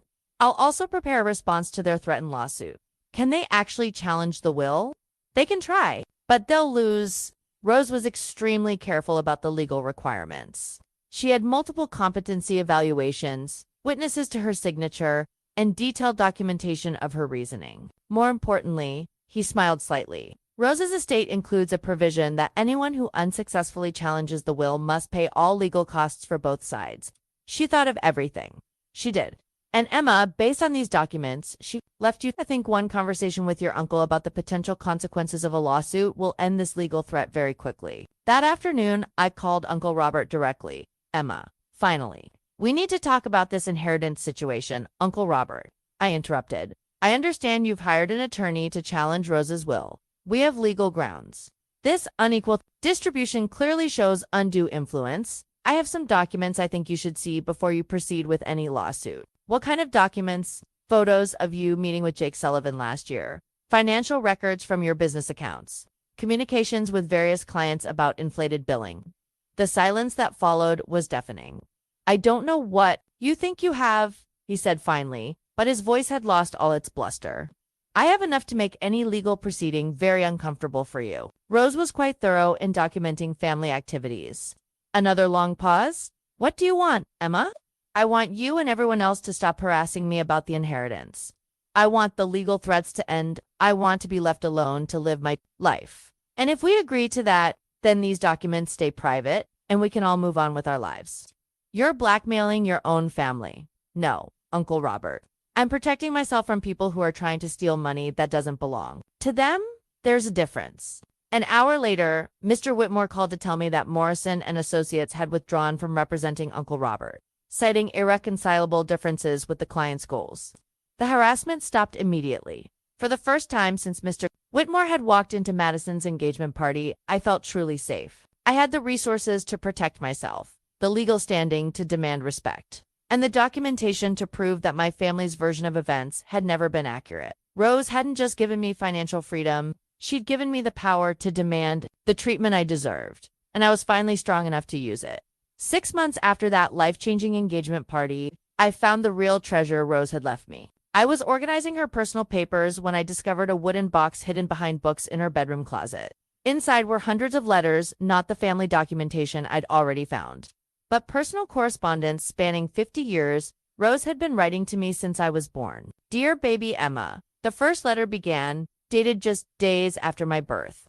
Today I held you for the first time, and I saw something in your eyes that reminded me of myself. At your age, watchful, intelligent, already learning to be careful in a world that doesn't always notice quiet strength. I sat on Rose's bedroom floor, my bedroom floor, reading letter after letter that she'd written but never sent. Birthday letters, graduation letters, holiday letters, letters about David, letters about my struggles, letters about my character. Dear Emma, age 7. 1. Read. Today at Christmas dinner, you spent the entire meal making sure everyone else had enough food before you took seconds. Madison complained 3 times about the gifts she received, while you thanked everyone twice. For the art supplies you'd wanted, I see you. Sweet girl, someone should tell you that kindness is a superpower, not a weakness. Dear Emma, age 16, another began. You got into 3 colleges with scholarship offers today, and the family spent dinner talking about Madison's failed driving test. I wanted to scream at them all. Instead, I'm writing to tell you that I'm proud beyond words. You're going to do amazing things, and I can't wait to watch you discover your own strength. There were letters about my college years, my career struggles, my relationship with David. Rose had been silently cheering me on through every milestone, celebrating my achievements even when no one else noticed them. Dear Emma, 1 letter. From just after my wedding read, watching you and David today, I saw what real love looks like. He sees you the way you deserve to be seen as, someone precious and worthy of celebration. I hope you're beginning to see yourself that way too. The letters during David's illness were harder to read. Dear Emma, David is dying, and you're fighting for his life with everything you have while your family plans parties. I want to help, but I know that obvious intervention from me would only make your position worse. I'm working on a plan to help you later when you're ready to receive it. Dear Emma, David died today. I wasn't at the hospital because I knew you needed space for grief, but I was thinking of you every moment. You loved him so well, and he knew it. That kind of love never dies, even when the person does. Dear Emma, you're struggling financially and emotionally, and your family is planning another celebration. I can't bear watching you suffer while they ignore your pain. It's time to execute the plan I've been working on for 15 years. The final letters were instructions, practical advice about managing the inheritance, but also emotional guidance about handling family relationships and building a new life. Dear Emma, the last letter read, by the time you read this, you'll know about the money, but I hope you understand that the real inheritance isn't financial. The real inheritance is permission to value yourself the way you deserve to be valued. You've spent 29 years believing that love means accepting whatever treatment people give you. You've believed that being understanding means never requiring others to understand you in return. You've believed that family loyalty means giving everything and asking for nothing. None of that is true. Real love is reciprocal. Real understanding goes both ways. Real family loyalty means everyone contributes to everyone else's well-being, not just some people sacrificing for others' comfort. The money I'm giving you is just a tool, Emma. The real gift is the freedom to choose relationships that honor your worth, to set boundaries that protect your peace, and to build a life around people who celebrate you instead of taking you for granted. You are not responsible for managing other people's emotions or fixing other people's problems or earning other people's love through service. You are worthy of love simply because you exist, and anyone who can't see that doesn't deserve access to your heart. Use this inheritance to build the life David would have wanted for you, surrounded by people who see your value, doing work that fulfills you, living without fear of financial insecurity or family manipulation. You were never invisible, my dear girl. You were just surrounded by people who were too selfish to see you. Now you have the freedom to find people who do. I read through the entire collection twice, crying and laughing and feeling more understood than I'd ever felt in my life. Rose had been my silent guardian angel for 29 years, watching, caring, planning, and preparing to give me everything I needed to break free from toxic family dynamics. The money was incredible, life-changing, liberating. But these letters were the real treasure. They were proof that someone had seen me, valued me, and loved me unconditionally for my entire life. They were a validation that my perceptions had been accurate, my feelings had been justified, and my worth had never been dependent on my family's recognition. Rose had given me more than financial freedom. She'd given me emotional freedom, permission to stop settling for relationships that diminished me, to stop accepting treatment that hurt me, to stop believing that I had to earn love through self-sacrifice. I spent that evening writing my own letter to Rose, to David, and to myself. Dear Rose, thank you for seeing me when I couldn't see myself. Thank you for documenting the truth when I thought I was imagining things. Thank you for giving me the tools to build a better life and the permission to believe I deserved one. Dear David, I miss you every day, but I'm not drowning anymore. I'm using Rose's gift to honor your memory and build something beautiful from our love. Your novel is being published next month, and your scholarship will help other writers find their voices. You would be proud of the woman I'm becoming. Dear Emma, you survived 29 years of being overlooked, and you never became bitter or cruel. You loved people who didn't love you back, and you never stopped being kind. You fought for David's life with everything you had, and you're fighting for your own life now with wisdom and strength.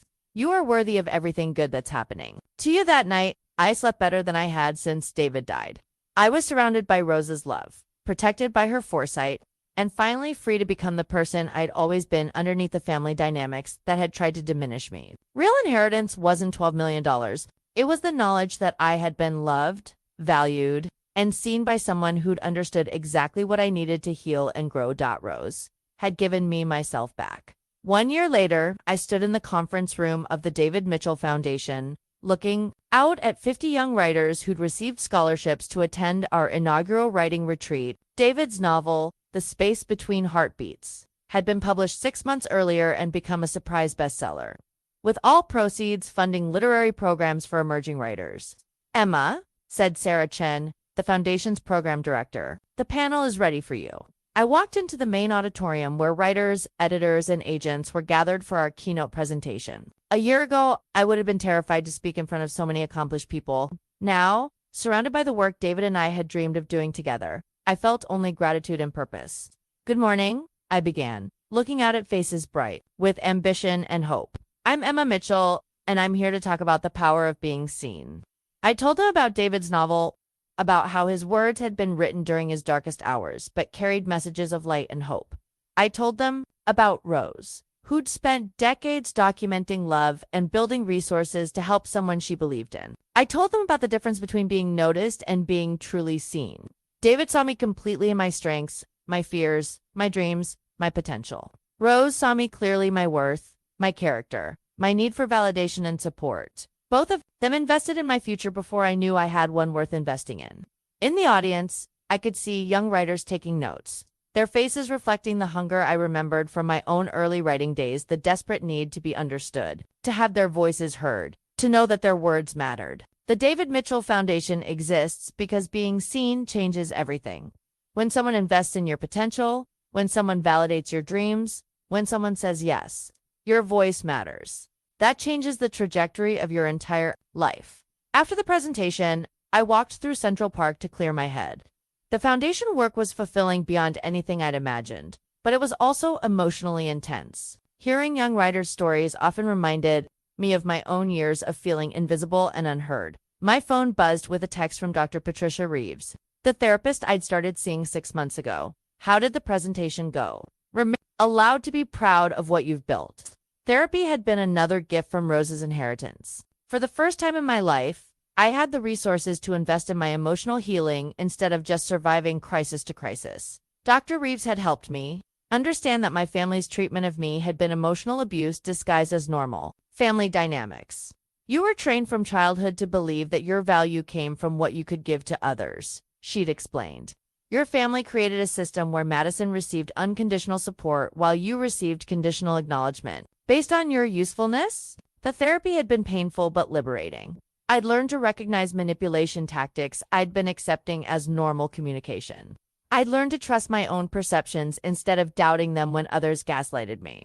Most importantly, I'd learned that healing wasn't about forgiving people who'd hurt me, it was about building a life where they couldn't hurt me anymore. Walking past the apartment building where I'd lived during David's illness, I felt like I was visiting a previous lifetime. That scared, desperate woman who'd been drowning in medical bills and family indifference seemed like someone I'd known. Long ago, my phone rang, and David's sister Claire's name appeared on the screen. Emma, how did the foundation event go? Claire had become one of my closest friends over the past year. Unlike my biological family, David's family had embraced me completely after his death, checking on me regularly and celebrating my successes without expecting anything in return. It was wonderful. I told her about the morning's presentation and the scholarship recipients. David would be so proud, Claire said, her voice warm with affection. You've taken his dreams and made them bigger than he ever imagined. We're having the anniversary celebration next month. I added, will you be able to come? Wouldn't miss it. Mom's bringing her famous chocolate cake, the one David always requested for his birthday. These conversations with David's family filled spaces in my heart that I'd thought would always be empty. They loved me not because of what I could do for them, but because I'd loved David and because they genuinely enjoyed my company. That evening, I was reviewing foundation applications when Mrs. Chen announced I had a visitor. Mrs. Mitchell, there's a young woman here who says she knows you from the writing program. I wasn't expecting anyone, but I told her to send the visitor up. A few minutes later, a nervous-looking young woman in her early 20s knocked on my door. Ms. Mitchell, I'm Amy Rodriguez. I was at your presentation this morning. Of course. You're working on the novel about immigration experiences. Please, come in. Amy looked around the penthouse with wide eyes, then sat carefully on the edge of the sofa. I hope you don't mind me coming by. I got your address from the foundation directory. What can I do for you, Amy? I wanted to thank you, she said, tears forming in her eyes. Not just for the scholarship, but for what you said about being seen. I've never had anyone invest in my writing before. My family thinks it's a waste of time. I felt my heart clench with recognition. Tell me about that. They want me to focus on practical things, get a business degree, find a stable job. Stop wasting time on stories that won't pay bills. They don't understand that writing isn't just what I do, it's who I am. I listened to Amy describe her family's dismissal of her dreams, their constant criticism of her choices, their inability to see her talent and passion. It was like hearing my own story told by someone else. Amy, I said when she finished, your family's inability to see your value doesn't diminish that value. Their fear of your dreams doesn't make those dreams less valid. But they're my family. Shouldn't their opinion matter? Family opinions should matter when they come from love and understanding. When they come from fear and control, they're just noise. You need to learn to tune out. I told Amy about Rose, about how someone who barely knew me had seen my worth more clearly than people who had known me my entire life. I told her about David, who'd chosen to love me exactly as I was, instead of trying to change me into what others wanted. The foundation exists to give writers what I never had at your age. Someone investing in your dreams. Someone saying your voice matters. Someone helping you build the career you want instead of the one other people think you should want. Amy was crying openly now. I was so afraid you'd think I was being dramatic. Coming here to talk about family stuff. Amy, family dysfunction isn't dramatic. Kit's traumatic, and recognizing that trauma is the first step toward healing from it. Before she left, I gave Amy my personal phone number and an invitation to call whenever she needed support or encouragement. Everyone needs someone in their corner, I told her. I'm in yours. After Amy left, I sat in Rose's study, about the circle of healing that the inheritance had created. Rose had invested in me. I was investing in young writers, and they would go on to invest in others. The love and support that had been missing from my childhood was flowing forward to help heal others' wounds. My computer chimed with an email notification, a message from Madison, the first communication I'd had from any family member in 8 months. Emma, I wanted you to know that Jeremy and I are getting back together. We're planning a small ceremony in the spring. I know things have been difficult between us, but I hope you'll consider coming. You're still my sister. I read the message twice, feeling nothing. No anger, no hurt, no obligation, no guilt. Just a mild curiosity about why she thought our relationship could be repaired with a wedding invitation after a year of silence. I closed the email without responding. Madison was still operating from the old playbook, expecting me to show up for her celebrations regardless of how she'd treated me. But I learned that love without respect isn't actually love, and I was no longer interested in relationships. That diminished me. Instead, I opened a new document and began writing a letter to the next scholarship recipient, a young man from Ohio whose application had made me cry with its raw honesty. About growing up poor and dreaming of becoming a novelist. Dear Marcus, I wrote, congratulations on being selected for the David Mitchell Foundation Scholarship. I've read your work, and I want you to know that your voice is powerful, important, and worthy of being heard. We believe in your potential, and we're invested in your success. Outside my window, Central Park was settling into evening, and lights were beginning to twinkle in windows across the city. In a few hours, I'd call David's family to share the day's foundation news. Tomorrow, I'd meet with our program directors to plan next year's expansion. Next week, I'd attend a literary conference where David's novel would be discussed by scholars who understood its value. I was living the life David and I had dreamed of, surrounded by people who valued literature, invested in meaningful work, free from financial stress and family manipulation. It had taken Rose's incredible gift to make it possible, but it had taken my own growth to make it sustainable. The girl who'd stood in that foyer a year ago, invisible in her grief and desperate for scraps of family attention, was gone. In her place was a woman who knew her worth, demanded respect, and invested her energy in people who honored her value. Rose had been right about everything. The money had been just a tool. The real inheritance was learning to see myself the way. People who truly loved me had always seen me as someone worthy of everything good life had to offer, and for the first time in 30 years, I finally agreed.